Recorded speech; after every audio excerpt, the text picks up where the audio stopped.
em nome de Sua Excelência, o magnífico reitor da Universidade de Franca, damos início à sessão solene de abertura do 7º Encontro de Iniciação Científica de Professores e Pesquisadores, 5º Encontro de Pesquisadores de Pós-Graduação, 5º Encontro de Iniciação Científica Bolsistas PIBIC, PIBIC-EM e PIBIT, e 4º Simpósio do Comitê de Ética em Pesquisa, que visam especialmente contribuir de maneira marcante para o fortalecimento das interações científicas e tecnológicas entre a universidade e a sociedade, tendo em vista a possibilidade de ampliar e amadurecer o conhecimento científico em todas as áreas do saber, no mais rigoroso conceito de ética em pesquisa. No âmbito desta cerimônia, passo a chamar as personalidades que irão compor a mesa de honra desta sessão de abertura. Gostaria de convidar o excelentíssimo senhor, professor doutor Clóvis Eduardo Pinto Ludovici, ilustríssimo chanceler da Universidade de Franca.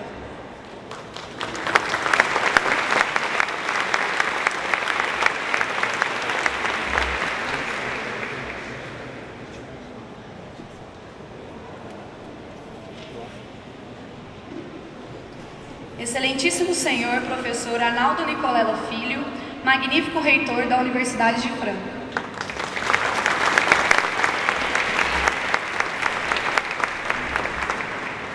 Excelentíssima senhora, professora doutora Kátia Jorge Silf, ilustríssima pró-reitora de pesquisa e pós-graduação da Universidade de Franca.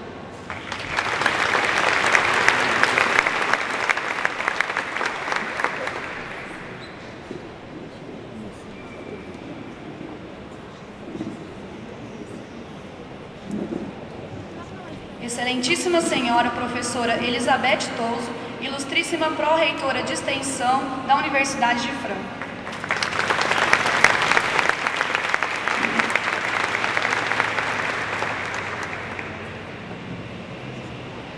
Excelentíssima senhora professora doutora Maria Tereza Segantin Ludovici, ilustríssima coordenadora do Núcleo de Iniciação Científica da Universidade de Franca.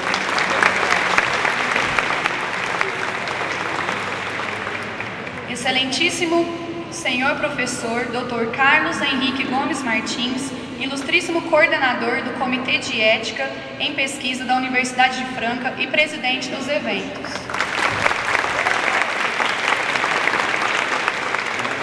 E o excelentíssimo professor Dr. Lucas Alonso Rocha, organizador do 5º Encontro PIBIC, PIBIT e PIBIC-EM.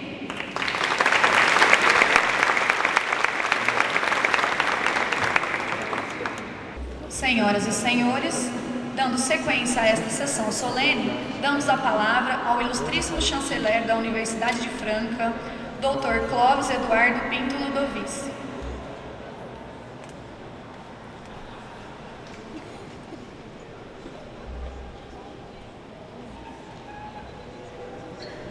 Bom dia a todos os presentes. Primeiramente, eu gostaria de cumprimentar as pessoas que representam os 3 pilares de uma universidade e que, no nosso caso, em Franca, aqui nessa mesa representados, que é o professor Arnaldo, reitor dessa universidade, a professora Beth Toso, a pró-reitora de extensão, e a professora Kátia Silf, que é a pró-reitora de pesquisa e pós-graduação dessa universidade. Uma universidade só se faz sobre esses 3 pilares, que é o ensino, a pesquisa e a extensão. E hoje nós estamos aqui justamente cumprindo um dever universitário de uma universidade brasileira e, tenho certeza, universal, porque hoje a Universidade de Franca está, de acordo com o posicionamento do Ministério da Educação, entre as 10 melhores universidades particulares do nosso Brasil.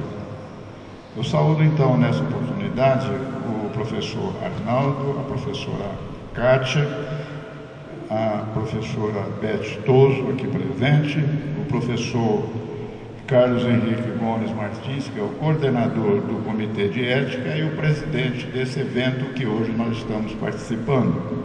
e também a professora doutora Maria Tereza Segantini Ludovici, que é a supervisora de iniciação científica dessa universidade. Somente para lembrar, dentro dessa obrigação que a Universidade de Franca tem no campo da pesquisa e da tecnologia, hoje nós estamos realizando o 7º encontro de iniciação científica, o 5º encontro de pesquisadores de pós-graduação, o 5º encontro de iniciação científica e de bolsista do PIBIC, PIBIT e do CNPq, e o 4º simpósio do Comitê de Ética em Pesquisa. Tudo isso engrandece muito porque há uma participação muito efetiva, não só dessas pessoas que eu mencionei aqui, mas de um grande comitê de professores que organizaram esse evento. Então, rapidamente, eu também saúdo com a devida vênia todos aqueles que contribuíram, nas pessoas que eu já mencionei, e também da professora Denise, do professor Lucas, do professor Matheus e da professora doutora Raquel Alves dos Santos. Muito obrigado a vocês todos, porque isso dignifica sempre a atuação dessa universidade que prima por esses eventos e faz questão dessa realização. E eu gostaria também, rapidamente terminando, de cumprimentar a professora Marta Lígia Valentim, que é uma professora doutora da Universidade Estadual Paulista, da Unesp, do campo de Marília, que está aqui hoje, a nosso convite, da professora Kátia, para realizar uma palestra para todos nós, para vocês, sobre a questão do plágio no ambiente acadêmico-científico. Então, muito obrigado, professora Marta, aos professores, funcionários que tanto contribuíram para essa realização. Parabéns a você, porque é assim que se faz um país, é assim que se prepara uma juventude para amanhã dirigir o nosso Brasil. Muito obrigado a todos.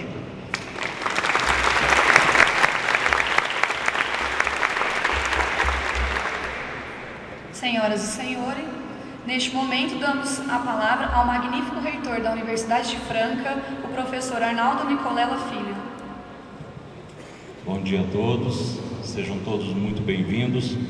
Eu gostaria de cumprimentar o Dr. Clóvis Eduardo Pinto Ludovici, nosso chanceler, e todos os integrantes da mesa. Gostaria muito de agradecer a professora doutora Marta Lígia Valentim, que vem nos brindar com os seus conhecimentos, enriquecendo por demais o nosso evento. Estendo os meus agradecimentos aos nossos, então, chanceleres, Dr. Clóvis e Dr. Abib, a pró-reitora de pesquisa e pós-graduação, professora Kátia Ciufi, a pró-reitora de extensão, professora Beth Toso, a supervisora do Núcleo de Iniciação Científica, professora Maria Tereza Segantini Ludovici, ao professor Carlos Henrique Martins e a todos que se doaram para que este evento importantíssimo acontecesse. Como o nosso chanceler já colocou, uma universidade se faz em cima de um tripé: ensino, pesquisa e extensão. E a Universidade de Franca tem cumprido muitíssimo bem com seu papel dentro da sociedade brasileira. E podemos afirmar com muita tranquilidade que o nosso ensino é um ensino de ponta, um ensino de qualidade, um ensino onde temos pessoas que coordenam os cursos com uma condição excepcional e professores da mais alta qualificação. Isso faz com que a Universidade de Franca cumpra de forma excelente o seu papel.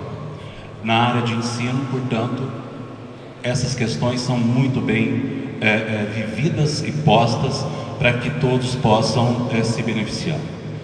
Dentro da área de extensão, nós temos sempre atividades que vêm trazer conhecimentos, vêm aprimorar cada vez mais aqueles que estão em busca de um crescimento.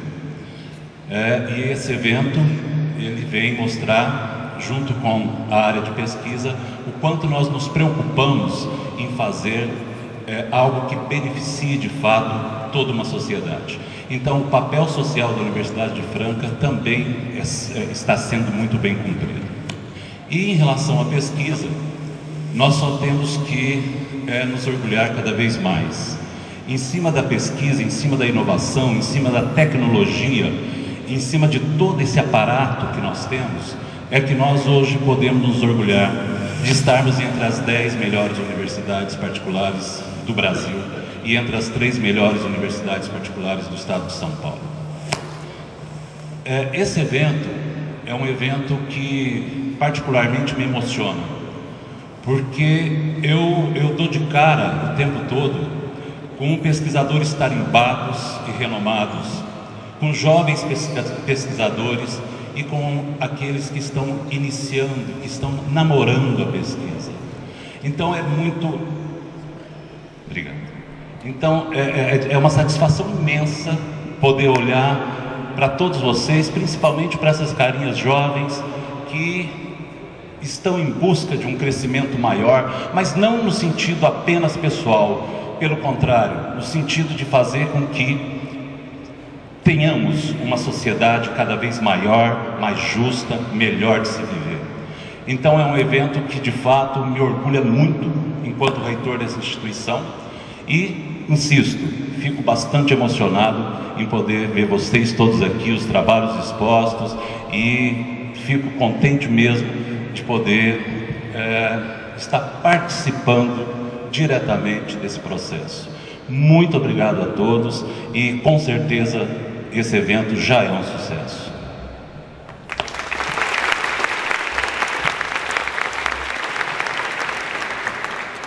Senhoras e senhores, dando continuidade a esta sessão solene de abertura, damos a palavra à ilustríssima pró-reitora de pesquisa e pós-graduação da Universidade de Franca, a excelentíssima professora doutora Kátia Jorge Silve. Bom dia a todos. Bom dia, meus colegas que estão compondo essa mesa de solenidade de abertura, que eu os cumprimento em nome do nosso chanceler, Dr. Clóvis Ludovici, e agradeço em primeiro lugar a presença de todos vocês. A Universidade de Franca, ela sabe que o seu papel enquanto formadora de recursos humanos altamente qualificados só pode ser preenchida por intermédio da pesquisa. E quando a gente pega esse número especial da revista Investigação, que é uma revista institucional que está lançando todos os trabalhos que estão apresentados aqui, que estão no total de 300 trabalhos, a gente percebe a qualidade da pesquisa que nós estamos formando e fazendo aqui na Unifran. E a gente observa que a cada ano essa pesquisa está sendo feita com uma melhor qualidade. E essa pesquisa, ela é feita com muita ética. A ética começa no núcleo de iniciação à pesquisa, no núcleo de iniciação científica, que é coordenado muito bem pela professora Maria Tereza Sengatin Ludovici. Ela se preocupa muito com o aspecto de ética. Tanto é que hoje a nossa convidada irá proferir uma palestra em ética, né? Porque o plágio nada mais é do que ética. Então nós temos envolvido aqui todos os setores da Universidade de Franca. Quando nós falamos em pesquisa, nós estamos envolvendo o setor de extensão, que é tão muito bem realizado pela professora Beth Touso, por um comitê de ética fortíssimo. Ele não nos serve apenas à Universidade de Franca, como a toda a região, que é tão bem coordenado pelo professor Carlos Gomes Martins. Uma pesquisa que é extremamente apoiada pelos 2 chanceleres institucionais, que estão apresentados aqui pelo Dr. Clóvis Ludovici e Dr. Abebe Cury. Por um pró-reitor que entende o que é pesquisa, a necessidade dos pesquisadores, a necessidade dos grupos de pesquisa, que nunca terminam. A cada projeto institucional aprovado, a gente precisa mais 100 metros quadrados, 200 metros quadrados, e a gente viu os nossos chanceleres e os nossos reitores pegarem os carrinhos deles, descerem aqui na instituição, procurando espaços para a gente, construindo a cada ano. Nós estamos aumentando a nossa área útil. Então a nossa estrutura institucional hoje é de primeiro mundo, a gente tem muito orgulho disso.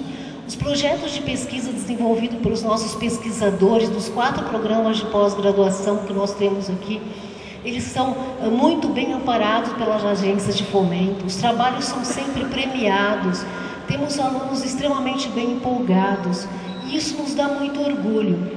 Esse ano está ocorrendo o 5º encontro, nós somos muito jovens no programa do CNPq, o PIBIC e o PIBIT, e esse ano é a primeira versão do PIBIQ-M. Então, toda vez que ocorrem esses eventos, nós convidamos avaliadores externos, aos quais eu gostaria de agradecer muito, que é a professora Brenda Paula Figueiredo de Almeida Gomes, da Unicamp, ao professor Jairo Querupe Bastos, da farmácia da USP de Ribeirão Preto. A gente tinha 2 outros visitantes, que seriam avaliadores, que por problemas de saúde, no último momento, não puderam comparecer. Então, a professora Brenda e o professor Jairo vão ter um trabalho redobrado. Então, essa pesquisa teve um ânimo tão grande quando a gente teve aqui na Unifran pela primeira vez esses alunos vindo do ensino médio das escolas públicas. Isso foi uma experiência muito inovadora para a gente, muito interessante. Esses alunos que vêm acompanhados dos pais na primeira vez e agora já estão participando como exímios pesquisadores na Universidade de Franca. Os primeiros bolsistas PIBIC já se encontram no exterior com o programa Ciências Sem Fronteiras. Isso nos dá... Sim, o Dr. Clóvis está nos lembrando que nós somos muito apoiados pela FAPESP. Nós temos vários alunos bolsistas de iniciação científica, mestrado, doutorado, jovens pesquisadores, pós-doutorandos aqui presentes. Então, nós temos esse forte apoio da FAPESP, da CAPES e do CNPq. Então, isso nos dá muito orgulho, porque nós somos muito importantes para Franca e região, porque à medida que nós somos a única universidade de Franca que está na área de exatas, então a gente acaba sendo muito útil por essa sociedade, e a gente tem bastante orgulho disso. Então, eu só quero, para finalizar, agradecer a todos, parabenizar todos os professores, todos os pesquisadores, todo mundo que trabalhou, todo o pessoal aqui que nos ajudou muito, que às vezes para promover um evento que não parece tão grande, ele é bem trabalhoso, assim, na parte de infraestrutura. A todos os coordenadores de graduação, que tem muitos deles aqui presentes, a gente agradece muito a presença de todos. Eu gostaria de agradecer ao professor Lucas Rocha, que esse ano ele coordenou o evento do PIBIC, do PIBIT e do PIBIQ-M. Muito obrigada a todos.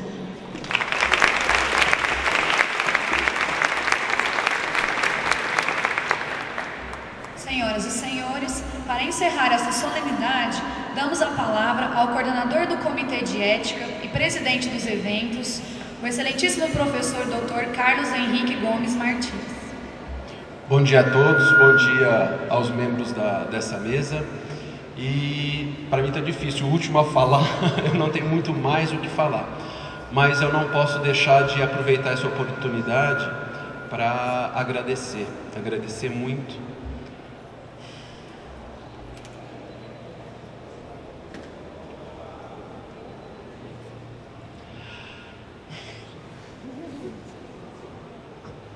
Agradecer aos professores que trabalharam com a gente esses 4 meses finais da organização desse evento, nos apoiaram, foram avaliadores dos resumos, estão sendo avaliadores das apresentações na forma de painel.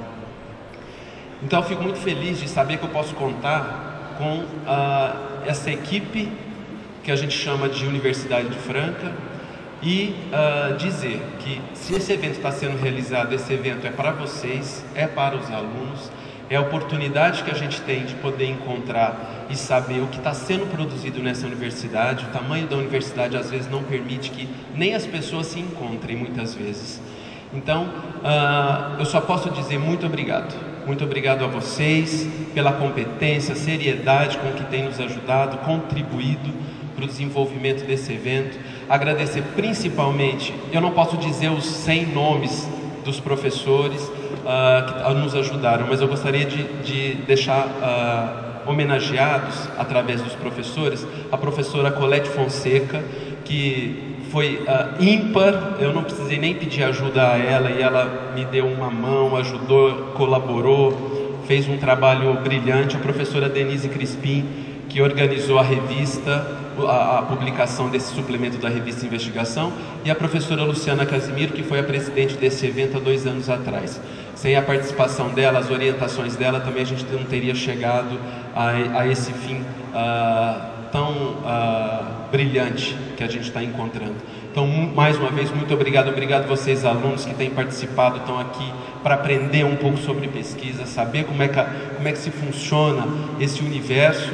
E, mais uma vez, obrigado aos funcionários também, que apoiaram todos os setores, que um evento desse envolve muitos funcionários, muitos setores, e todos não negaram esforços para estar aqui com a gente e abrilhantar esse evento. Muito obrigado.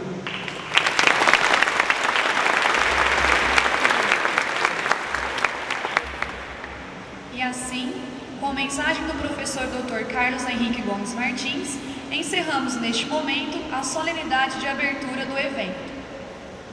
Gostaria nesse momento de convidar a professora doutora Maria Tereza Segantin Ludovici para entregar uma encomenda ao professor Dr. Carlos Henrique Gomes Martins, presidente do evento.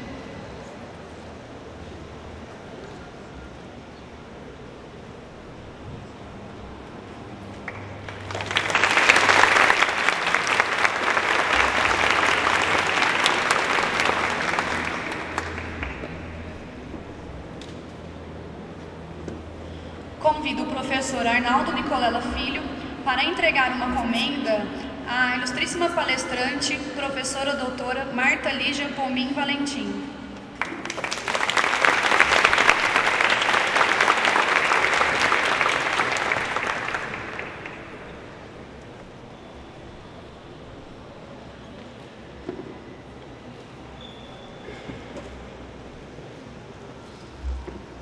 Convido também a professora doutora Kátia Jorge Siuf para homenagear a professora doutora Maria Tereza Segantin Ludovici.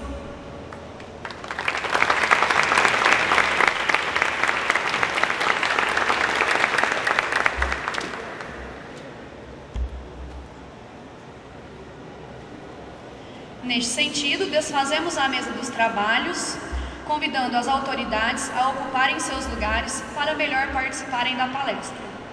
E convido novamente o professor Dr. Carlos Henrique Gomes Martins para apresentar a palestrante.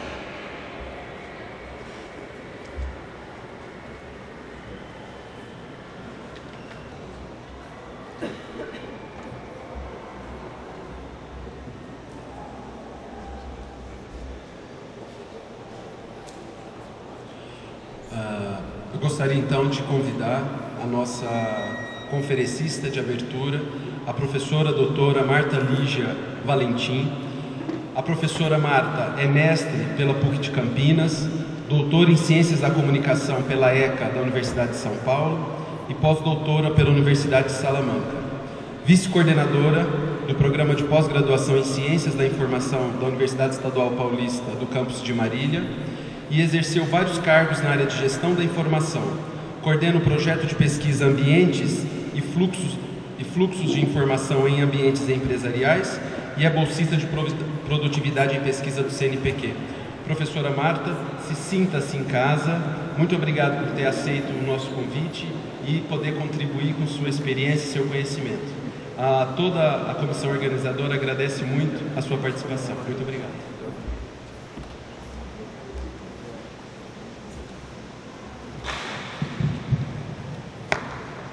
Bom dia a todos. Eu gostaria primeiramente de agradecer o convite do professor Carlos Martins para estar aqui participando desse evento, aliás, vários eventos, e realmente os eventos que congregam pesquisadores iniciantes, que estão iniciando a sua carreira científica, são extremamente importantes porque o pesquisador ele é formado a partir da iniciação científica.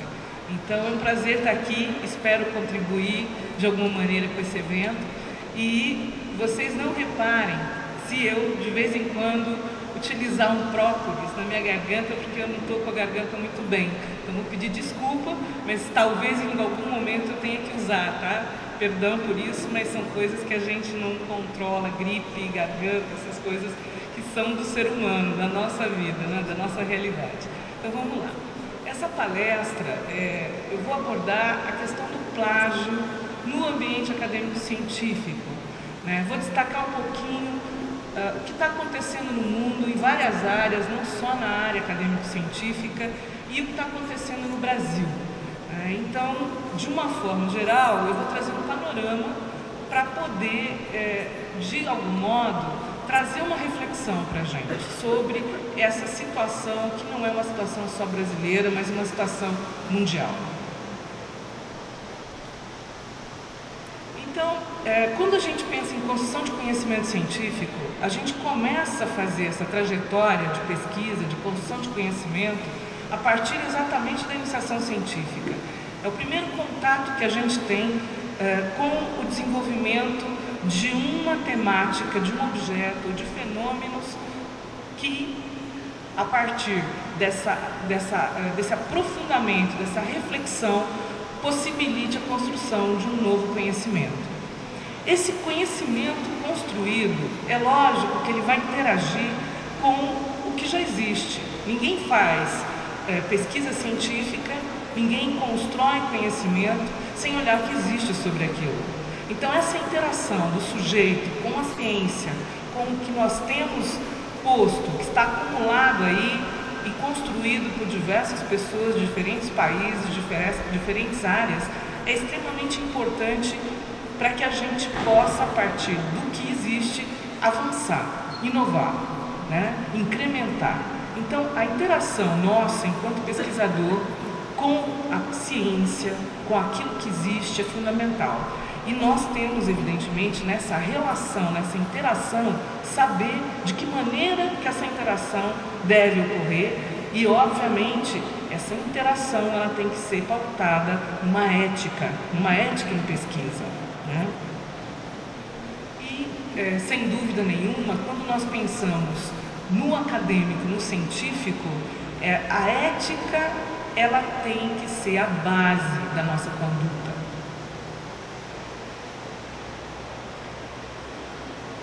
Lógico que essa interação, né, da nossa construção de conhecimento com a ciência, com aquilo que existe, né, é fruto de um processo cognitivo. Muitas vezes a gente tem contato com diferentes conteúdos, né, produzidos no país, fora do país. Muitas vezes nós estudamos, nós refletimos sobre conceitos, sobre definições, sobre cases, sobre coisas que aconteceram e foram discutidas por diferentes pesquisadores. E, obviamente, nessa relação com esses conteúdos, nós nos apropriamos de muitas coisas. E muitas vezes, ao longo da nossa trajetória de pesquisa, a gente acaba esquecendo que algumas coisas que nós passamos a falar, ou a defender, ou a discutir, embasado em determinados conceitos, definições, né? A gente esquece que aquilo não foi fruto propriamente só do nosso processo cognitivo, isolado, pensado enquanto indivíduo construtor de conhecimento, mas sim exatamente dessa interação. E, às vezes, nós começamos a falar como se a coisa fosse nossa.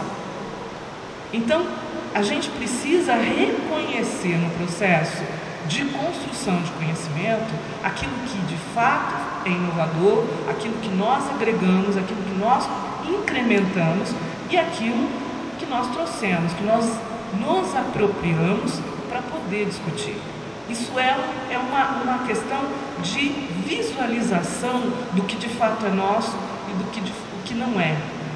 E para isso nós também temos que prestar atenção, nós também temos que ter uma ética nessa condução, porque é um processo difícil, né? Muitas vezes você defende conceitos, ideologias, você defende uma corrente e agrega coisas que são suas. E muitas vezes você simplesmente replica ou, de uma forma recorrente, você vai defender coisas que já estão sedimentadas. Então, quando isso acontece, essa conduta ética em pesquisa ela é fundamental, porque a gente tem que dizer de quem é aquela ideia, de quem é aquela reflexão, de quem que contribuiu de uma forma decisiva conceitualmente ou de outra maneira, né? Trazendo uma prática aplicada numa determinada realidade, mas que pode ser trabalhada de uma maneira mais teórica, por exemplo, ou metodológica. Então, é difícil, sim, porque, evidentemente, a gente lê tanta coisa para construir uma pesquisa, né? Essa interação com o conhecimento, com a ciência, é fundamental, é o nosso dia a dia. E, muitas vezes, às vezes a gente esquece de fazer e estabelecer e dar o crédito exatamente para quem merece, para quem, de fato, iniciou aquela discussão.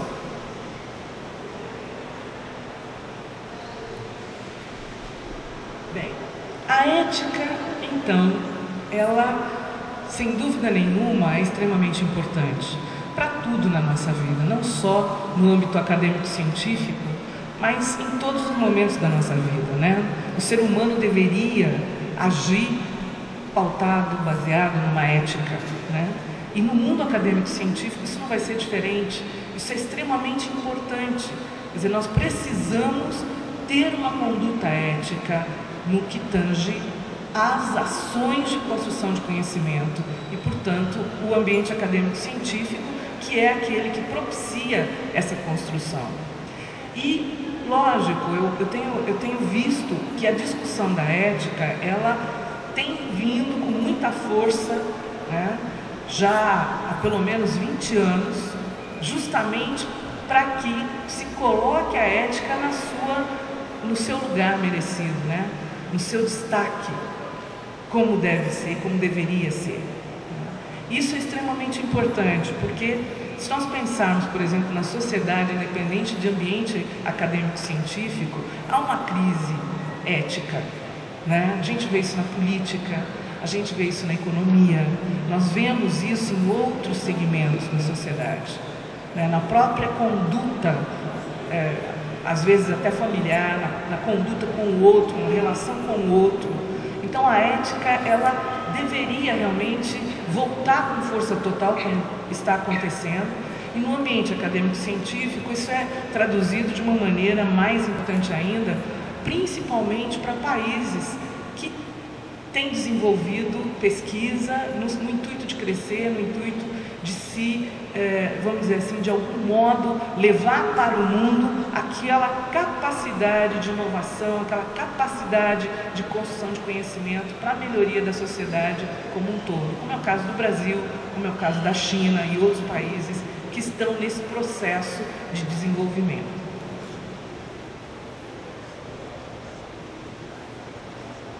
Então, pensando na questão da ética no ambiente acadêmico-científico, especificamente voltado para a pesquisa, né? Em termos da situação mundial, eu trouxe aqui algumas matérias, alguns artigos que comentam esse problema, essa conduta, né, não ética no nosso mundo acadêmico-científico. Esse primeiro slide, que traduz um pouquinho aí essa situação mundial, é uma pesquisa realizada por dois pesquisadores, né, pesquisadores americanos. O que aconteceu com essa pesquisa? Ela foi publicada na revista Nature em 2010. E o que esses pesquisadores que entrevistaram aproximadamente 2.599 pesquisadores de várias áreas de todo o planeta, né? Não só dos Estados Unidos, o que eles identificaram nessas entrevistas? Em primeiro lugar, muitos pesquisadores mencionavam que havia a fabricação ou a falsificação de dados, né? Principalmente em relação, por exemplo, à quantidade, recursos, né, de testes que eram realizados nessas pesquisas. Uma outra questão que foi levantada: abusos na disseminação desses estudos, dessas pesquisas. Por exemplo, pesquisadores que assinavam ou assinam a autoria, né, do trabalho sem ter participado efetivamente da elaboração dessa pesquisa, desse estudo.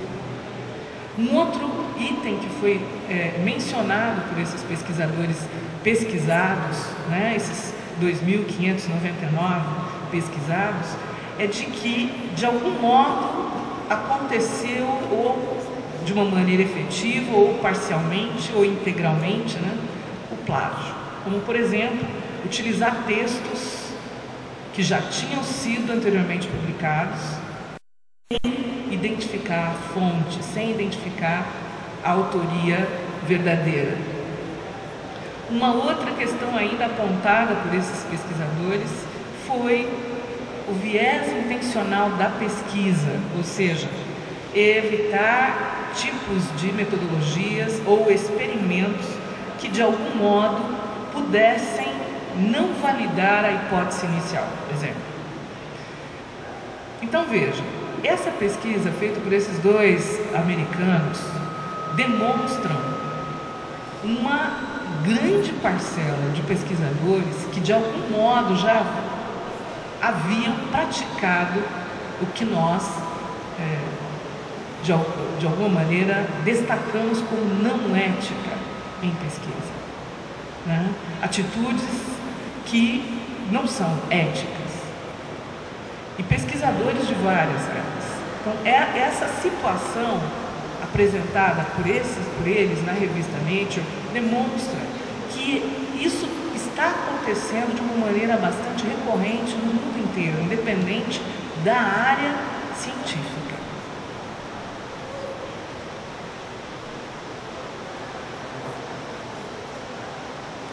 Mas não é só no mundo acadêmico-científico que nós temos essa questão da ética. E eu trouxe também para a gente pensar nas possibilidades aí da ética em outras áreas. Essa matéria, por exemplo, ela destacava, né, que o ex-presidente George W. Bush, ele havia lançado um livro chamado Decision Points, e esse livro, né, segundo esse site americano que publicou a matéria, trazia vários trechos de coisas que não haviam sido produzidas por ele como autor do livro Decision Points. Ao contrário, havia muitos trechos que eram de documentos de assessores durante a estadia, quando ele esteve presidente, né, na Casa Branca, e também trechos de discursos anteriores, mas que não havia uma citação em relação a esses discursos. Então, obviamente, a impressão que o livro dava para o leitor é de que tudo aquilo havia sido construído originalmente por ele naquele momento da elaboração do livro Decision Points. E aí, evidentemente, isso gerou um constrangimento não só para o próprio ex-presidente, né, mas também para a editora que havia publicado o livro. Também, numa outra esfera, aí na área da literatura, nós temos casos também bastante complicados em relação à questão ética. Vocês conhecem, evidentemente, essa autora, que é a mulher mais rica da Inglaterra, né? Porque toda a série Harry Potter é um sucesso no mundo, ela vende uma quantidade de livros extrema, né, no mundo inteiro. Cada lançamento de um novo livro é uma loucura. E esse livro, especialmente, né, que é o Harry Potter e o Cálice de Fogo, que é o quarto livro da série de 7 livros, né, sobre essa história,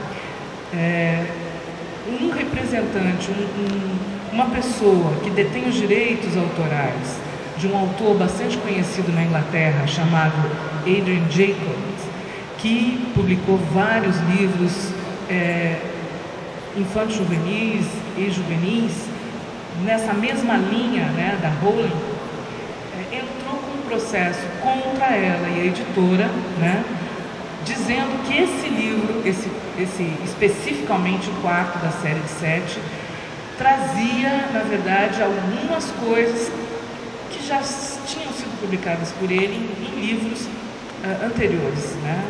Enfim. E o que aconteceu?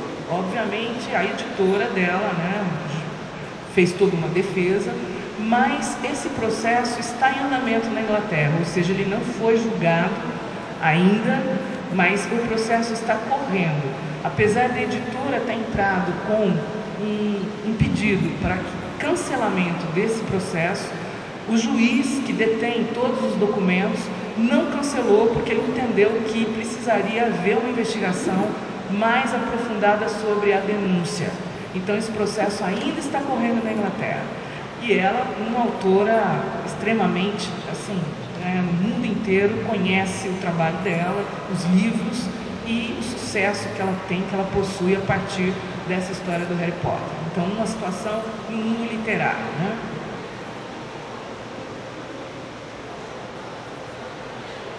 Uma outra situação também na França, no mundo literário, né? Que é um livro que está sendo lançado por esse autor, Michel Houellebecq. Ele é um autor extremamente polêmico na França, né? A imprensa costuma qualificá-lo, né, como sexista, obsceno, racista. É um autor extremamente polêmico na França. E ele produziu um livro que se chama La Carte et le Territoire, e esse livro está inclusive concorrendo ao prêmio, um prêmio Goncourt na França, que é o maior prêmio para essa área literária. E houve uma denúncia, que é uma loucura essa denúncia, né? Uma coisa que inclusive eu estou acompanhando para ver o que vai acontecer, que esse autor levou para o livro trechos inteiros da Wikipedia, plagiou a Wikipedia, o que para mim é uma coisa inusitada, absolutamente inusitada, porque a Wikipedia, né, não dá para entender. Então, eu estou acompanhando para ver o que vai acontecer com esse processo. O processo está correndo na França. Então, veja, um caso de um político, de uma escritora de enorme sucesso mundial, como a Rowling, um caso como esse, que é um escritor polêmico, mas respeitado na França, a ponto do livro dele ser indicado a concorrer a um dos maiores prêmios franceses de literatura.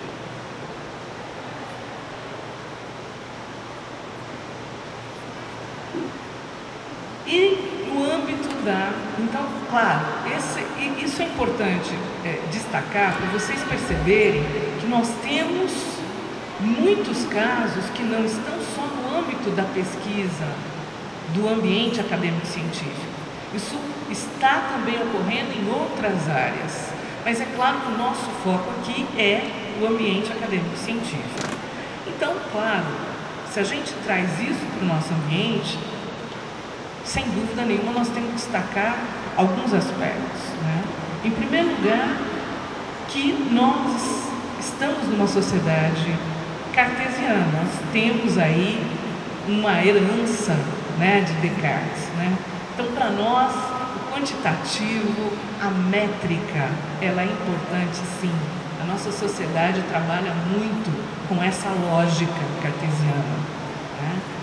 E por conta dessa lógica cartesiana, isso acaba influindo muito nos instrumentos avaliativos, isso acaba influindo muito na estrutura de avaliação da pesquisa no nosso mundo acadêmico-científico.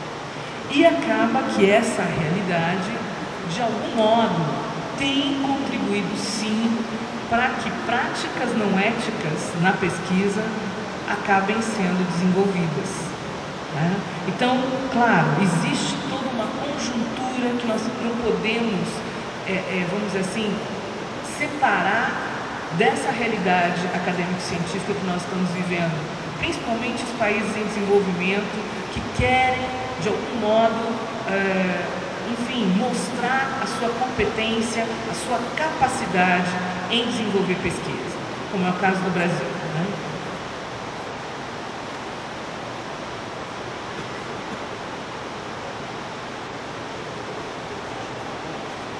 Essa pesquisa foi publicada, né, por um jornal. E o que essa pesquisa apresentava, né? O autor da matéria, esse autor Brunat, ele destacou o quê? Que a burocracia e o plágio influem negativamente o avanço científico da China. Era uma matéria especificamente voltada para a situação da pesquisa científica desenvolvida na China. E ele dizia o seguinte, que num jornal, o China Daily, em 2006, trazia uma matéria dizendo que 60% dos doutorandos daquele país, da China, reconheceram que já haviam copiado o trabalho de outra pessoa. 60%. É um número extremamente alto. Essa pesquisa publicada no China Daily dizia o seguinte, que 60% deles admitiram que pagavam para publicar suas pesquisas, em periódicos científicos. Claro que aqui nós temos que fazer um parênteses. Nós temos muitos periódicos científicos de diferentes áreas do conhecimento que para você publicar você tem que pagar. Isso é uma prática normal de alguns periódicos, Então, se você quer o seu artigo publicado, você vai pagar. Existe uma taxa, existe todo aí um recurso que você vai despender para poder ter seu artigo publicado. Mas nós temos muitos periódicos, vários periódicos extremamente que têm uma consistência, que têm uma integridade, uma fidedignidade, que não são pagos.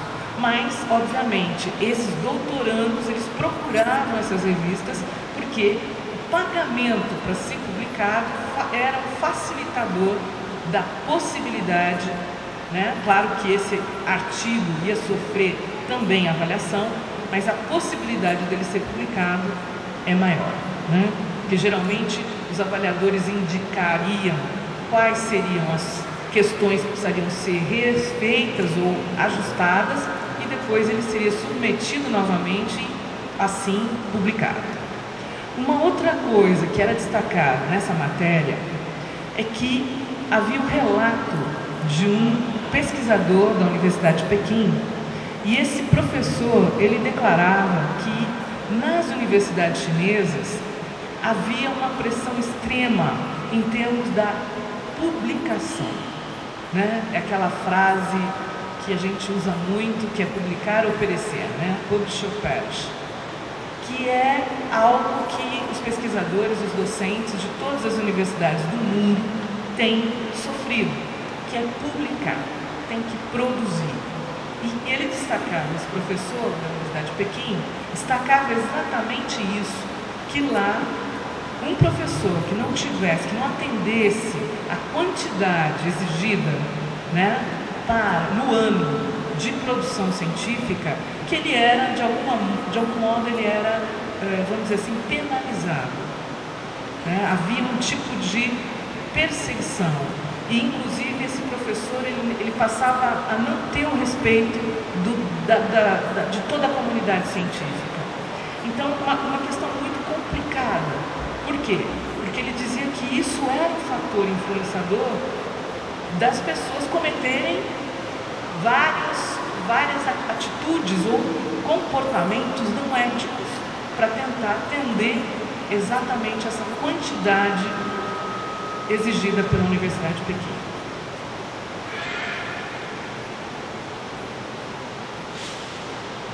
Um caso extremamente, que teve uma repercussão mundial, foi o caso do ex-presidente da Hungria, que quando ele assumiu, ele esteve à frente da presidência, houve uma denúncia de uma revista dizendo que a tese que ele havia defendido em 1992, ele assumiu esse ano, no início do ano, a presidência, e essa revista denunciou que a tese que ele defendeu em 92, portanto, 10 anos antes, 20, que 1992, 2002, 2012, exatamente, havia vários plágios, de N outras fontes que não haviam sido citadas, não havia a indicação da fonte, não havia citação do autor e assim por diante. O que aconteceu foi bastante desagradável porque, obviamente, a Universidade de em Budapeste, onde ele defendeu a tese, constituiu lá uma comissão de avaliação para verificar a veracidade dessa denúncia, e ela foi comprovada.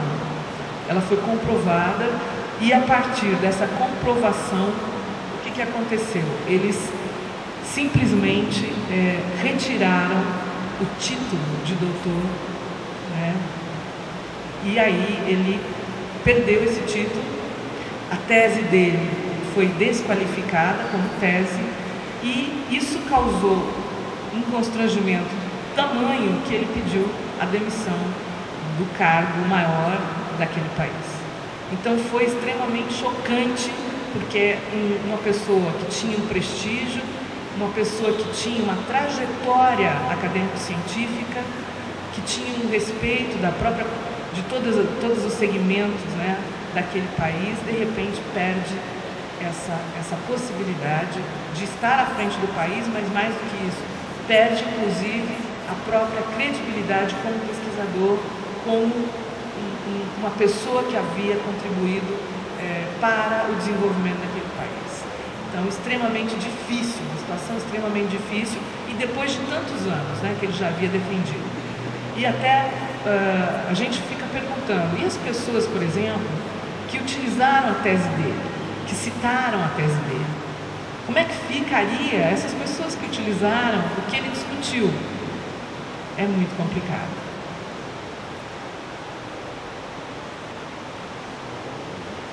Uma outra situação que foi publicada nesse site, esse site é bastante interessante se vocês quiserem conhecer, é um site que se chama La Ciência e seus Demônios, e existe aí uma infinidade de matérias, de textos, né, de discussões sobre várias questões vinculadas à construção de conhecimento científico, ao desenvolvimento de pesquisa e também a questão do plágio, da ética em pesquisa. E nesse site, eles publicaram uma informação incrível, impressionante. Segundo a informação desse site, havia sido colocado num periódico chamado Journal of Clinical Microbiology, JCM, da American Society for Microbiology, uma seção escrito Retraction. O que significava essa seção Retraction?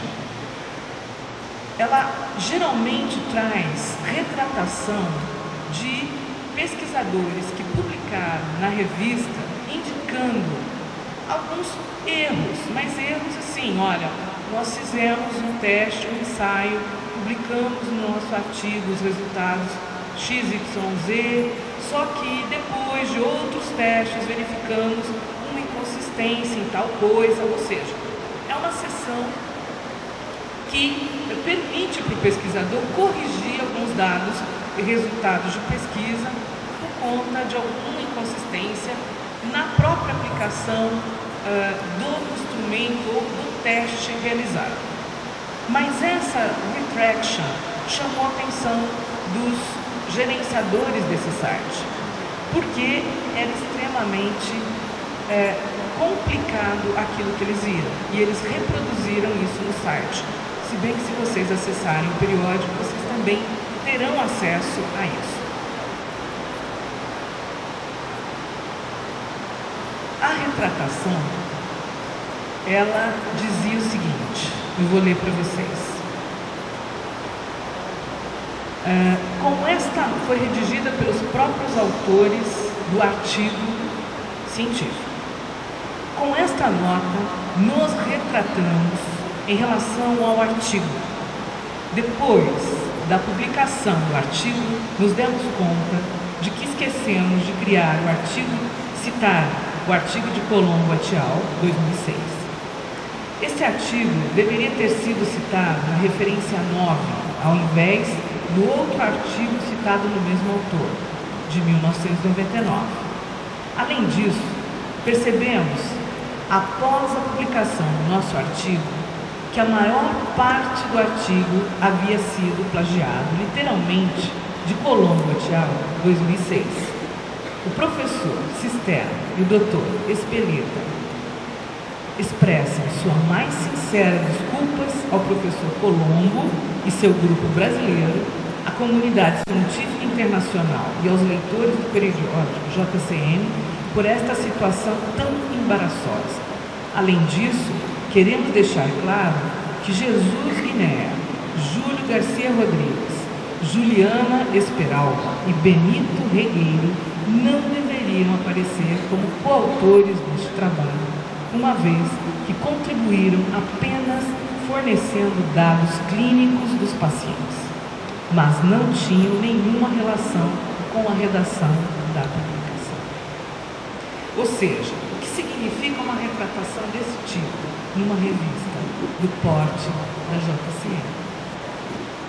Eles simplesmente destruíram o próprio artigo, a própria imagem enquanto pesquisadores, porque é terrível. É terrível. Essa é uma retratação maluca do ponto de vista, de todo ponto de vista ético, porque plagiaram, não citaram, copiaram, colocaram autores que não tinham a ver com a publicação e por aí vai. Quer dizer, algo extremamente complicado, extremamente não ético, em vários níveis. Né?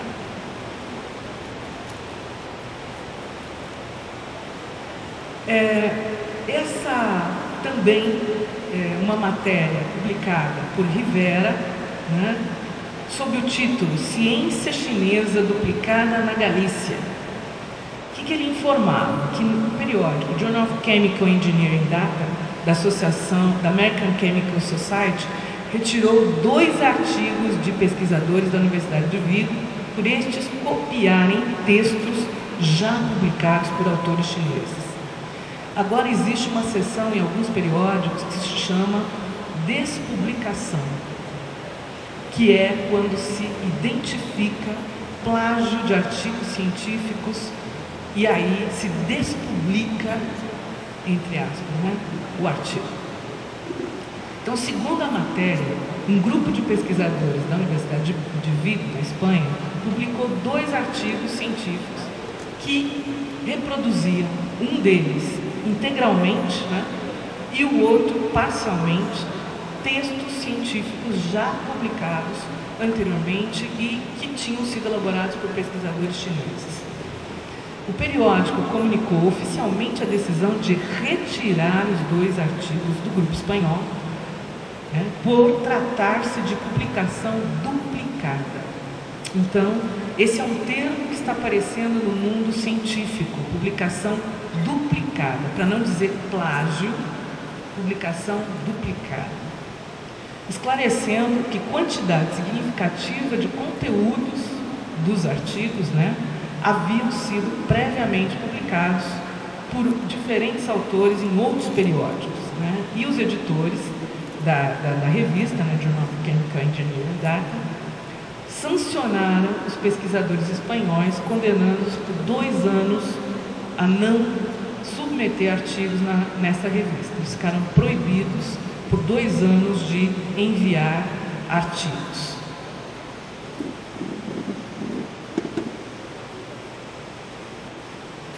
Essa também, né, uma matéria publicada de uma pesquisa realizada por pesquisadores da Universidade do Texas.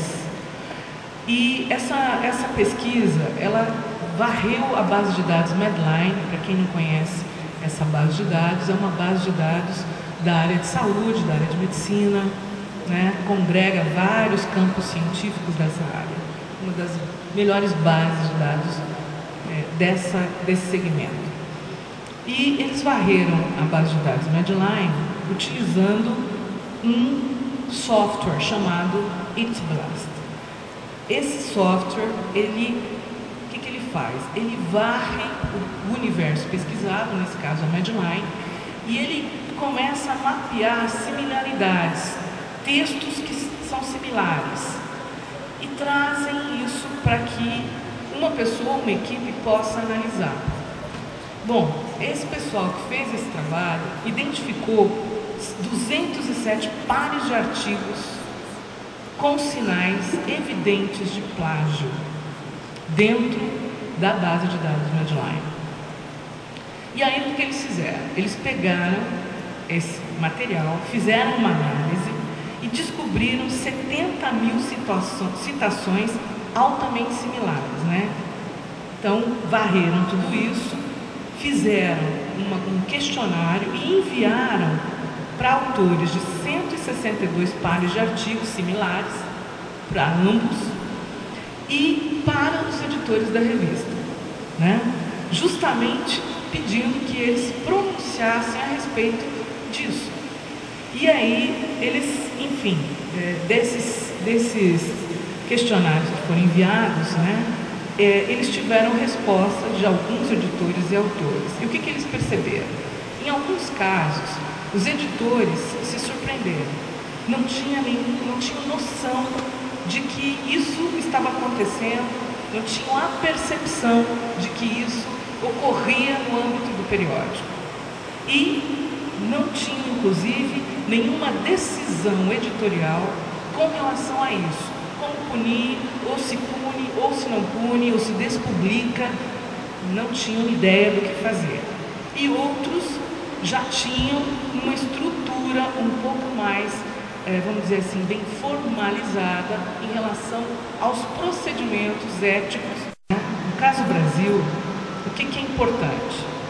Nós temos muitas situações ocorrendo no Brasil também, em universidades de destaque internacional, em institutos de pesquisa que também possuem destaque internacional. Esse é um caso, por exemplo, que já foi julgado, houve o recurso, mas o resultado final foi punido esse pesquisador. O que aconteceu? Um pesquisador do Instituto Butantan, né, teve que indenizar uma pesquisadora do Instituto Adolfo Lutz do Rio. O que aconteceu exatamente nesse caso? Esse pesquisador, ele simplesmente pegou um trabalho de pesquisa elaborado por uma pesquisadora do Adolfo Lutz e publicou num periódico inglês chamado Journal of Biological Methods. Essa pesquisa científica da pesquisadora, né, do Adolfo Lutz foi publicada quase que integralmente e, claro, ele colocou como sendo a autoria dele. Então, a pesquisadora, obviamente, leitora do periódico, né, viu o próprio artigo, a própria pesquisa publicada com o nome de outra pessoa. E ela entrou, então, com um processo no Brasil, né, e ela ganhou. Ele recorreu, foi julgado e perdeu. E aí, esse é um processo já julgado no âmbito brasileiro.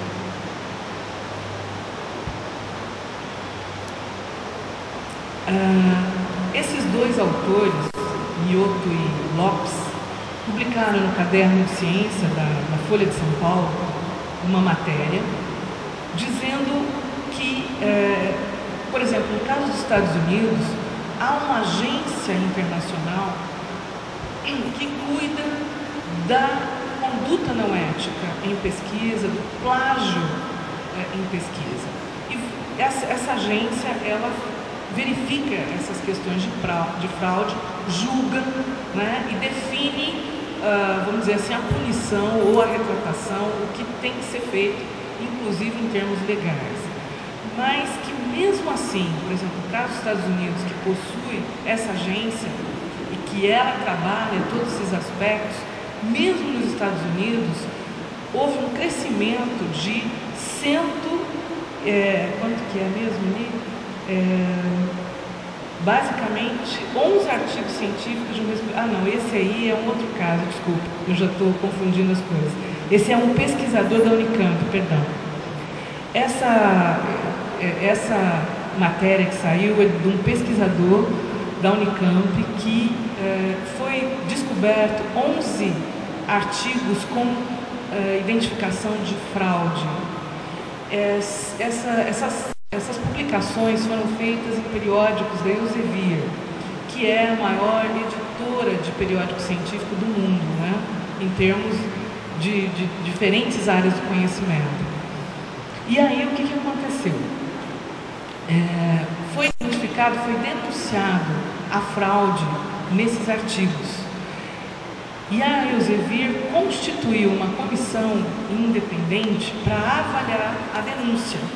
Essa denúncia ela foi analisada, né, todos os artigos, e ficou comprovado que havia manipulação de dados, né, havia alguns outros tipos também de conduta não ética para os procedimentos metodológicos. E aí, o que aconteceu? Esses artigos, todos os 11 artigos, foram despublicados, né? Que é essa nova seção que as revistas estão criando como seção despublicar, e ali os artigos que são despublicados por conta desse tipo de coisa. Então, o que aconteceu? Esse pesquisador, ele enviou, a pedido da própria Elsevier, toda uma documentação para discutir, né, todo esse processo e demonstrar que não havia esse problema que estava sendo apontado. Mas mesmo após o envio da documentação, essa comissão independente confirmou aquilo que já tinha sido dito inicialmente dessa manipulação de dados. E aí, obviamente, sem dúvida, esse é um caso extremamente complicado, porque é um pesquisador também de renome, é um pesquisador produtividade de pesquisa CNPq, né, e que se vê numa situação desse tipo.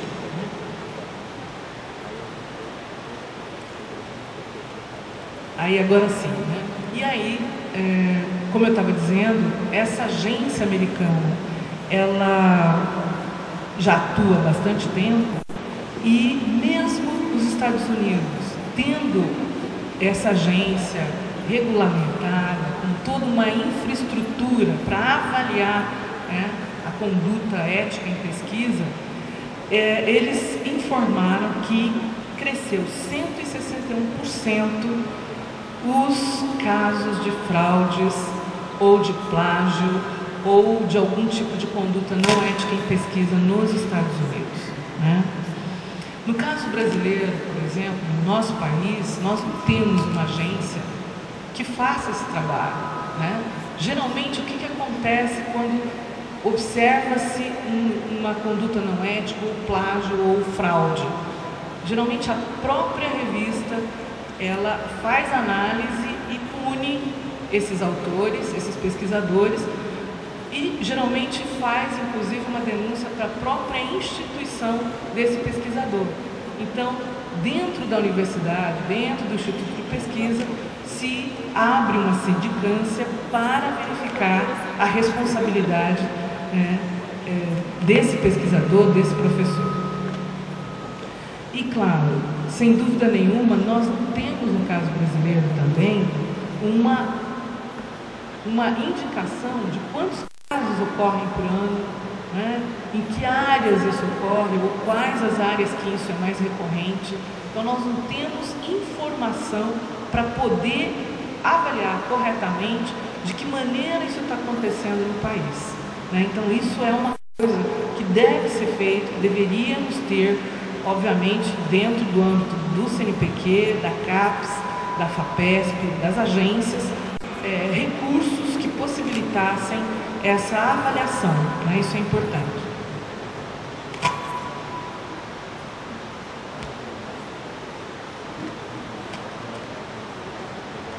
Um outro caso bastante extremo também, esse foi chocante, foi um plágio envolvendo 2 estudos publicados no periódico científico Revista Analítica.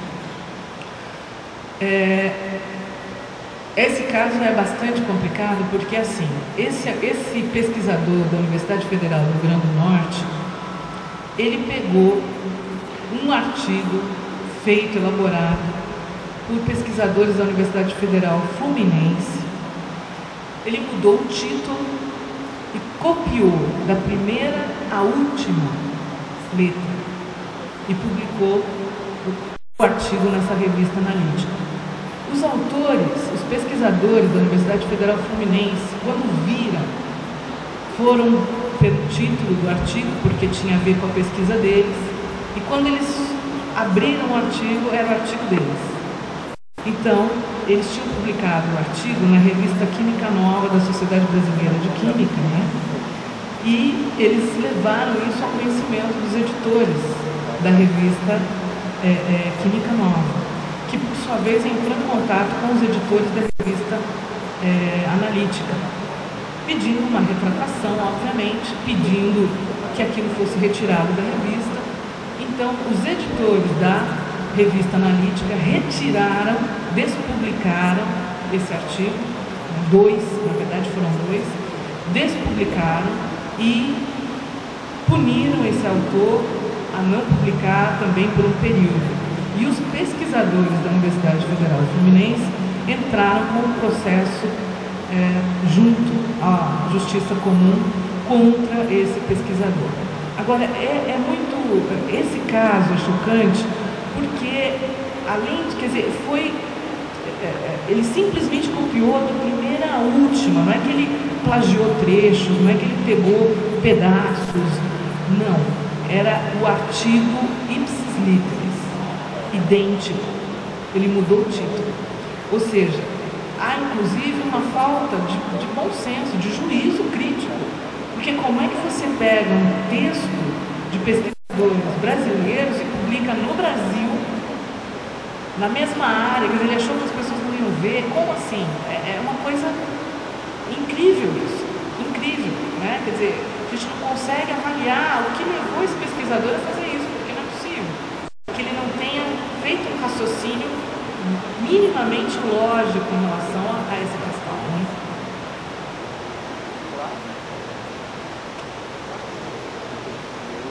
Bem, como a gente fala muito, né, da pós-graduação, da pesquisa no âmbito dos pesquisadores sêniores, né, e dos doutorandos e dos mestrandos, etc. e tal. Mas isso não acontece só no âmbito da pós-graduação e da pesquisa sênior. Isso também acontece no âmbito da graduação. Esse caso também já foi julgado. O que aconteceu? Uma aluna de graduação do curso de Direito, ela fez um TCC plagiando outro TCC, sem citar fontes, sem citação de autores, nada disso. E quando ela defendeu o TCC, a banca, obviamente, identificou o plágio. E, portanto, ela teve o TCC não aprovado, ela foi reprovada. O que ela fez? Acho que a aluna de Direito, né, ela já, vou exercer aqui os meus conhecimentos práticos. Foi para a Justiça e entrou com uma ação contra a universidade e contra o orientador. E aí, obviamente, o orientador, junto com toda a estrutura da própria universidade, fez toda uma defesa.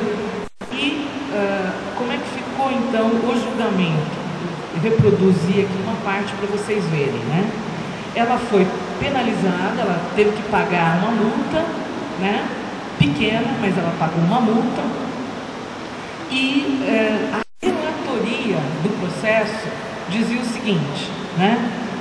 Os documentos dos autos demonstraram que a aluna transcreveu na íntegra de texto alheio como se fosse de sua autoria, o que é muito diferente da falta de experiência ou desconhecimento das normas e padrões adotados na elaboração de trabalhos científicos, que era o que ela alegava. O mesmo autor destaca a afirmação do desembargador, então isso só fala do desembargador.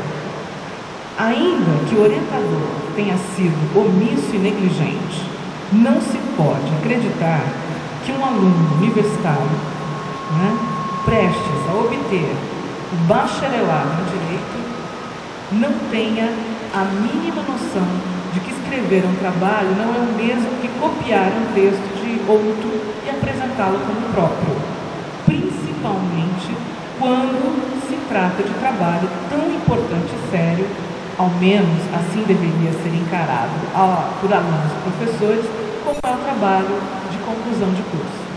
Então, a aluna, o que ela alegava no processo? Que ela não tinha culpa, que ela não tinha sido orientada pelo orientador de que ela tinha que citar, de que ela tinha que colocar fonte, de que havia uma forma de escrever o trabalho científico. Né? Com essa alegação, ela processou o professor da universidade, mas, obviamente, vocês veem aí por essas falas no processo que, no final, ela foi punida, evidentemente, que se entendeu que o erro não era nem do professor, nem do orientador e nem da universidade. O que esse caso nos traz para reflexão? Que o professor, ele tem que tomar muito cuidado no acompanhamento dessa construção de conhecimento, seja no âmbito da graduação, seja no âmbito da pós. Porque, vejam esse caso, né?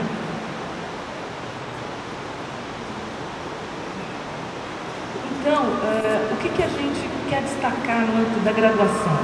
Né? Nós temos, geralmente, os cursos de graduação têm, não todos, mas uma grande parte, o trabalho de conclusão de curso, que é no formato monografia. Né? Alguns cursos têm outros formatos, por exemplo, o formato de artigo ou outros tipos. Eu particularmente, eu acho que isso é uma questão que deve ser discutida no âmbito acadêmico, deve ser discutida no âmbito dos conselhos colegiados de curso. Por quê? Não é todo aluno que tem perfil para escrever uma monografia, um trabalho desse tipo. Não tem esse perfil, não quer, ele quer atuar no mercado de trabalho, ele tem outra dinâmica. Isso tem que ser pensado. Porque a gente acaba, né, dando, todo mundo tem que fazer. Só que o que vai acontecer? Esse aluno que não tem o perfil, ele vai recorrer a outros recursos, como essa aluna de Direito, que copiou o trabalho. Né? Mas, além desse problema, nós temos uma outra questão, que é a comercialização da pesquisa. Gente, nós temos empresas especializadas para fazer o que vocês imaginarem. Por exemplo, esses links, se vocês clicarem em qualquer um deles, vocês vão parar num site que oferece serviços especializados para construir o que vocês imaginarem. Artigos, teses, dissertações, monografias, TCCs, projetos de pesquisa, o que vocês pensarem. Esse é um site, chama estudopronto.com. Se vocês olharem, tem várias áreas do conhecimento ali, várias. É impressionante porque eles dizem assim: olha, vocês quiserem monografia, tese, dissertação, sem problemas, a gente tem aqui o que vocês precisarem, nós temos. Né? Essa é a telinha, a tela seguinte. Então, se vocês repararem no cadastro que a pessoa vai fazer, ela vai colocar o nome, ela vai colocar a área, mas ela indica qual é a universidade, qual é o professor. Por quê? Porque, obviamente, eles não vão te passar o mesmo trabalho, né? Se é uma área de química, da Unifran, não sei se aqui tem química, é lógico que quando a pessoa cadastrar a Unifran Química, ele não... então os trabalhos que nós fizemos para a Unifran, esse não pode ir para lá, já separa. Porque é claro que eles não vão ter trabalhos inéditos para todo mundo o tempo inteiro, óbvio. Então eles vão mandar aquele trabalho lá para o Rio Grande do Sul e o outro para o Rio Grande do Norte, né? Que é bem isso.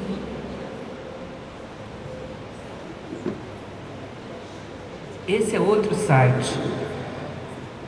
Aqui vocês têm teses, dissertações, monografias, TCCs, projetos de pesquisa, etc, etc.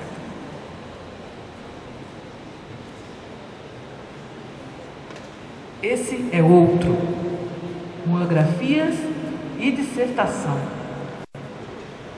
Consultoria de trabalhos acadêmicos. Alguns dizem, olha, sigilo absoluto. Então, nós temos uma infinidade de empresas cadastradas com CNPJ que dão recibo, que fazem isso. Essa, por exemplo, é uma questão que a sociedade brasileira acadêmico-científica não tem discutido. Nós não temos discutido isso. Como é que pode isso daí? É um serviço prestado. Esse é outro, olha que nome bonito, né? Serviços educacionais. Né? E está lá, disponível para que você possa acessar. Esse também, outro, Superclick, monografias. Então, assim, eles fazem o que você pedir, pode ser alguma coisa no início, projeto, pode ser já ele pronto, com resultados, com metodologia aplicada, com coleta de dados, o que você quiser. Esse é outro. Né? Então, existem N. Eu trouxe alguns para vocês verem, mas existem N. Se vocês clicarem no Google, o que vai aparecer é impressionante. Né? Bom, quais são as questões fundamentais? Primeiro, entender o que é plágio. Por quê? Porque, obviamente, nós temos aí uma coisa, é o plágio, você utilizar texto que não foi construído por você, sem citar, sem indicar a fonte. Se você indicou a fonte, se você citou, isso não é plágio. Você está dentro da conduta ética em pesquisa exigida, né, para a gente nesse âmbito acadêmico-científico. Então, eu trouxe alguns conceitos aí, extraídos de dicionário. Por exemplo, ato ou efeito de plagiar, apresentação feita por alguém como de sua própria autoria, de trabalho, obra intelectual, produzido por outrem. Isso no nosso dicionário, né, o nosso Aurélio. Já o Merriam-Webster, olha como ele já vê de outro jeito: roubar e disseminar as ideias e ou palavras de outro como sendo próprias, sem acreditar a fonte original. Então ele já é mais forte o que se pensa sobre plágio. Ainda no Merriam, é um ato de fraude. Bom, nós temos uma lei de direitos autorais, né? Essa lei, como muitas outras no Brasil, ela é extremamente rigorosa. Se vocês pegarem a lei de direitos autorais, vocês vão se surpreender de tão rigorosa que ela é. E, aliás, como sempre, por isso mesmo que ela não é aplicada na sua integralidade, na sua plenitude. Por quê? Uma das coisas que a lei diz é que você só pode levar para o seu trabalho científico uma citação se você tiver a permissão do autor. Imagina, já imaginou? Eu vou citar alguém da minha área e eu vou ter que mandar um e-mail, mandar uma carta, telefonar, falar, olha, eu posso citar você no meu trabalho? Lógico que a gente não faz isso. Então a lei, se vocês pegarem a lei, ela é extremamente rigorosa. Claro que a gente lê a lei e a gente facilita as coisas. Então, você cita corretamente, você vai colocar quem que falou, quando falou, que ano falou, da onde você tirou, você faz a referência, perfeito. Se você levar o pé da letra a lei, ela fala isso. Você tem que ter a autorização do autor, imagina, loucura. Então, é o que eu sempre digo, as nossas leis, elas têm que ter uma base na própria realidade, na própria situação da sociedade, nas coisas que nós vivenciamos. Não é possível fazer uma coisa dessa hoje, não tem sentido esse tipo de coisa. Né? Então, mesmo a legislação rigorosa, não adianta nada, porque ninguém faz isso. Né? Ninguém vai ligar para um autor para pedir autorização.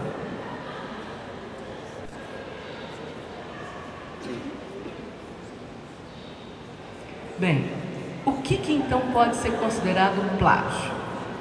Obviamente, o mais óbvio é transformar o trabalho de outra pessoa no próprio trabalho. Você copia ideias ou palavras sem dar crédito algum. E é muito interessante isso. Por quê? Vou dar um exemplo de coisas que eu vivencio, né, no meu cotidiano. Eu tenho um grupo de pesquisa, então nesse grupo de pesquisa eu tenho alunos de iniciação científica, alunos de mestrado, alunos de doutorado, pós-doutorado, etc. e tal. E é lógico, nós discutimos textos, a gente discute ideias, a gente discute correntes, conceitos, metodologias. E claro, como a gente tem essa discussão, e a gente está sempre junto, e a gente desenvolve coisas juntos, a gente às vezes nem sabe muito o que é o que de quem, porque, né, como há essa integração, né? Então às vezes eu vejo o trabalho de alunos meus que estão falando coisas, falam, isso aqui já está publicado, isso aqui já foi publicado por mim, ou já foi publicado por outro integrante do grupo. Não esquece de citar. Então, as ideias, né? Porque, claro, você começa a estudar uma temática. Você lê, chega uma hora que você realmente nem sabe, peraí, da onde que eu tirei isso aqui? Então, a conduta do pesquisador na sua interação com a ciência, com o conhecimento acumulado, é que quando você realmente se identifica para o bem ou para o mal, né? Para contestar ou para comprovar alguma coisa que você está trabalhando, você já separa, você já cita, você já coloca ali essa ideia de quem que é essa ideia, porque você tem que remeter isso. Não é só o texto em si, mas as concepções. Uma outra questão, a autoplágio. Claro, muita gente faz isso. Então, eu trabalho, pesquisa há 20 anos, há 30 anos. Claro, eu tenho trabalhado com tudo isso há milhões de anos. Aí eu faço um novo texto científico, falo sobre algumas coisas que já foram, inclusive, publicadas anteriormente, mas eu não digo que aquilo não é novo, que aquilo já foi publicado por mim em outro momento. Então, é o que a gente chama de autoplágio. Eu carrego concepções, ideias, ou até texto mesmo, parte de coisas que eu mesma publiquei sem citar. Eu não posso fazer isso. Isso é autoplágio. Eu tenho que dizer que isso é meu, mas que já foi publicado no periódico X, em tal ano, eu tenho que remeter. Ou utilizar ideias ou palavras sem citar diretamente ou indiretamente o original, né? Levando-se o texto idêntico, deve-se citar entre aspas, ou se você leva as ideias, a concepção, você cita sem as aspas, né? Quer dizer, as ideias do fulano, baseado nas ideias do fulano, eu estou discutindo isso. Mudar as palavras, mas o sentido é o mesmo, né? Por exemplo, então você vê lá alguma coisa que você, que bacana essa discussão, você traz, muda as palavras, mas eu não estou usando as mesmas palavras, então isso não é plágio, não, é plágio, né?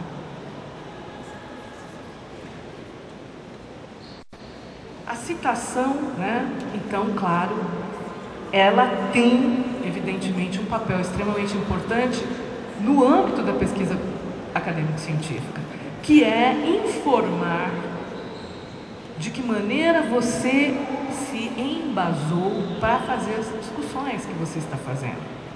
Então, a citação é extremamente importante até para que a pessoa, o teu leitor, o leitor do seu texto, possa identificar, né, em que autores você foi buscar concepções, conceitos, seja lá o que for, metodologias, por aí vai, para fazer a sua discussão. E a fonte, muita gente utiliza, por exemplo, fotografias, gráficos, tabelas, imagens, e não citam de onde tirou aquilo. Ah, aquilo foi do Google, não interessa. É do Google Images, você tem que dizer que você tirou de lá. Ah, isso aqui é uma ultrassonografia feita pelo laboratório, não sei das quantas. Você tem que falar. Você tem que colocar a fonte, né?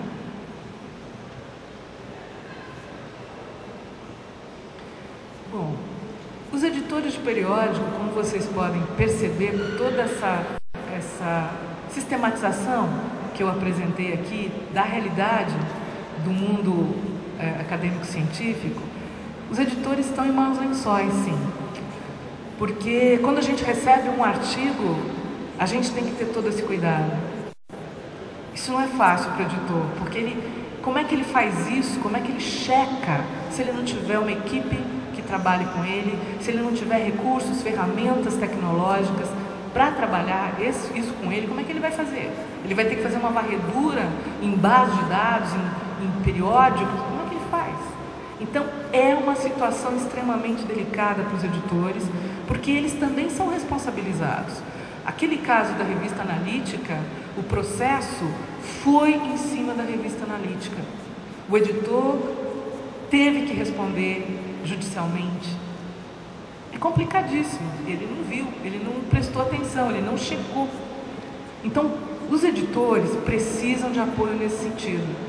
Então, as instituições, de um modo geral, onde a revista está vinculada, seja uma universidade, seja um instituto de pesquisa, seja uma associação, uma sociedade científica, ou um periódico de uma instituição privada, não importa, precisa de apoio nesse sentido, precisa de recursos para poder realmente avaliar esse aspecto do texto. Não é conteúdo em termos de consistência, de qualidade, mas em termos de ética em pesquisa, de plágio, né?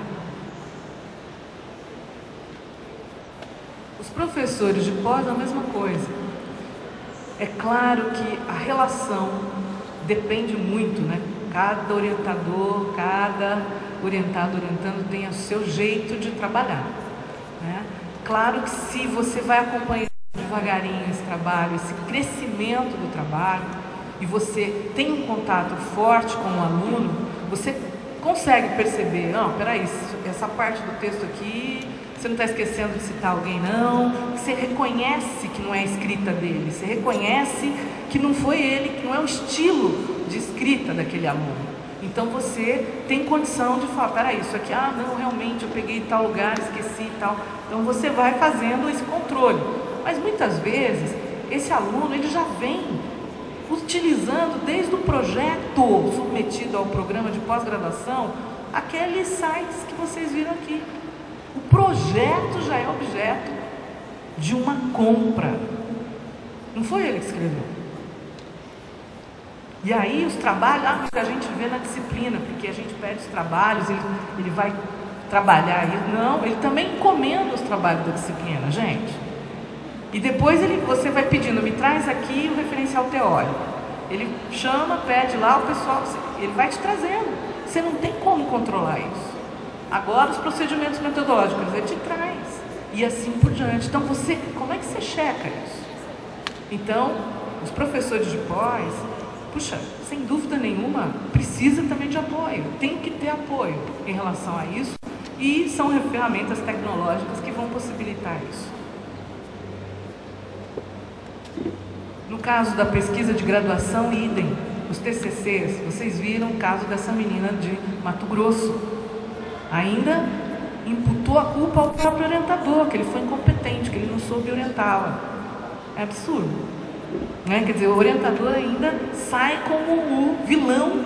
Olha, ele não soube orientá-la, não soube indicar de que maneira que esse texto científico tem que ser construído, né? Então, os de graduação também precisam. Alguns softwares e ferramentas que fazem isso, eu trouxe aqui alguns, existem vários outros. Eu cito o Turnitin, que é um software extremamente, vamos dizer assim, completo para avaliar essa similaridade de texto.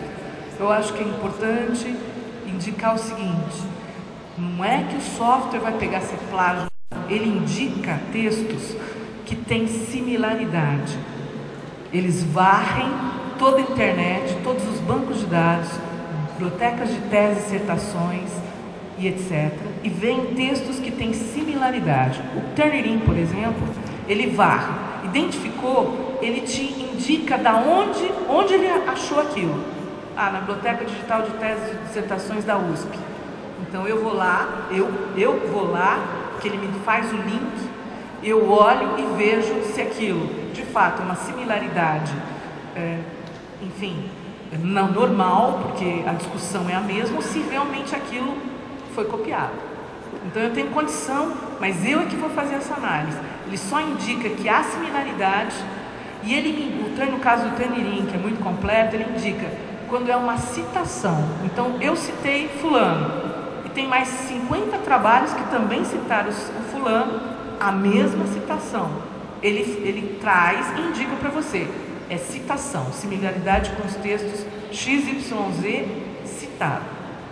Então, e ele coloca cores diferentes, porque é citação similar e porque não é citação similar em vermelho. Então, esses é que são preocupantes, porque aí você teria que checar. O Witblast, que também é um outro software, o Plagios, o Viper, o farejador de plágios, CopyTracker, enfim, tem vários softwares. Na minha opinião, as instituições acadêmico-científicas têm que disponibilizar para os seus docentes e pesquisadores esse tipo de recurso. Isso é importante. Quer dizer, não é que vai resolver, mas ajuda, né? Bem, gente,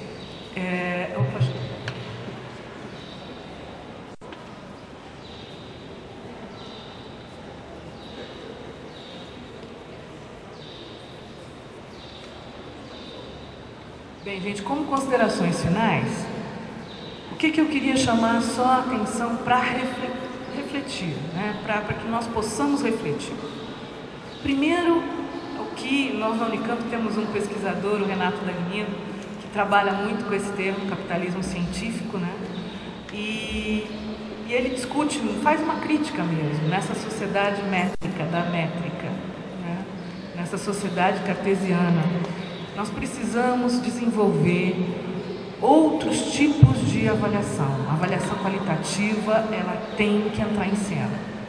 Tudo bem, nós sabemos que é difícil, que é muito mais complicado, muito mais subjetivo.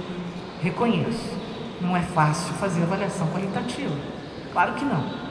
Mas nós temos que pensar nisso, porque o quantitativo, ele está impulsionando determinadas condutas não éticas, e isso é muito ruim, né? Muito ruim. Então nós precisamos pensar nessa questão de uma maneira mais aprofundada mesmo. A comercialização do conhecimento, nós temos, como comunidade acadêmico-científica, nós temos que discutir pelo menos isso. Não sei se nós temos solução para isso, mas pelo menos discutir isso, porque nós não temos discutido isso. E a cada dia, mais empresas que oferecem esse tipo de serviço. Elas ganham muito dinheiro, né? Uma tese chega a custar R$10.000. Uma tese.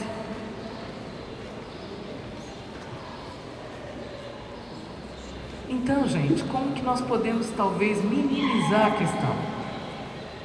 Nós, professores, pesquisadores, líderes de grupos de pesquisa, né?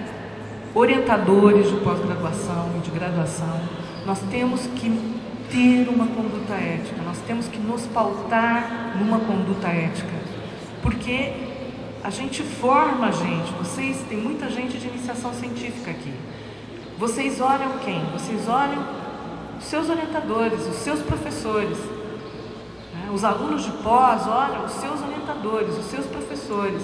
Quem participa de grupo de pesquisa vê como essa liderança age em termos éticos. Então nós temos uma responsabilidade ética no processo formativo dos novos pesquisadores, porque isso é uma coisa que a gente tem que ter na nossa vida em todo momento, e no momento acadêmico-científico, na vida acadêmico-científica também, né?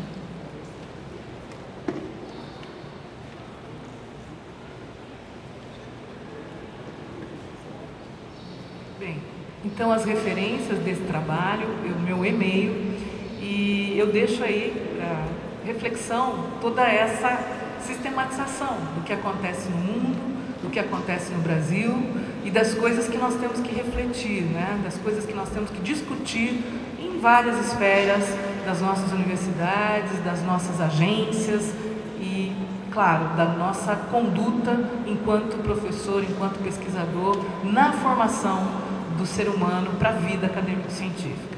Então era isso que eu tinha para trazer e fico à disposição se alguém tiver alguma pergunta ou consideração. Obrigada.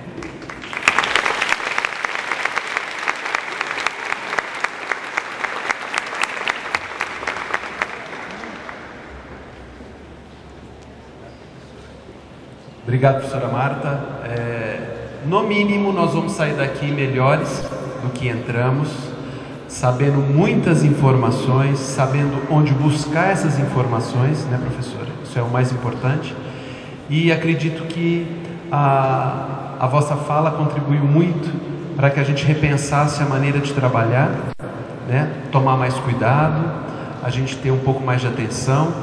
Principalmente nós orientadores, às vezes a gente está sobrecarregado e muitas vezes não dá devida atenção num determinado texto, num determinado documento, num determinado relatório. Então eu acho que veio a calhar a sua apresentação e vai deixar que todos nós aqui mais pensativos, esclarecidos, e não vai ter mais desculpa de ter erro, porque nós fomos informados, muito bem informados, né? E acredito que, além das instituições usarem, comprarem, adquirirem esses mecanismos de confirmação ou verificação de similaridade, eu acredito que as instituições precisam também parar para elaborar as suas boas práticas acadêmicas, né? O que nós consideramos que um profissional numa determinada instituição deva ter como princípio, como o mínimo de valor, qual é a missão que esse profissional ou que a instituição espera dele. Então as instituições vão ter que pensar profundamente sobre esse assunto e decidir o como ou quanto ou que tipo de profissional a instituição quer ter. Então, muito obrigado mais uma vez pela sua atenção, disponibilidade, viajou bastante e eu agradeço muito. Muito obrigado.